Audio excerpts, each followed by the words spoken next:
അഹരോനെതിരെ പ്രശ്നമാണ്. പ്രശ്നത്തിൽ കിടന്ന് വലയുമ്പോൾ 2 പേർ ഉറങ്ങിയിട്ടില്ല.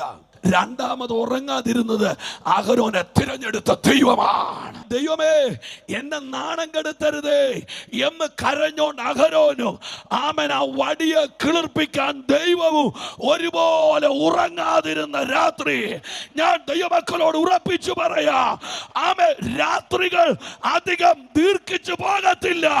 അടുത്ത ഒരു പ്രഭാതം വരുന്നുണ്ട്. അന്ന് ആമൻ നിനക്ക് വേണ്ടി എന്റെ ദൈവം മറുപടി പറയും. പിറ്റേ ദിവസം കണ്ട കാഴ്ച, അഹരോന്റെ വടി തളിർത്ത് പൂത്ത് ബദാം ഫലം കഴിച്ചിരിക്കുന്നു. അഹരോന്റെ വടിക്ക് ചോടില്ല, വേരില്ല. പക്ഷേ അഹരോന്റെ വടി തളിർത്തിട്ടുണ്ട്, അഹരോന്റെ വടി പൂത്തിട്ടുണ്ട്, അഹരോന്റെ വടി ഫലം കഴിച്ചിട്ടുണ്ട്. ദൈവം തിരഞ്ഞെടുത്തവന് വേര് വേണ്ട.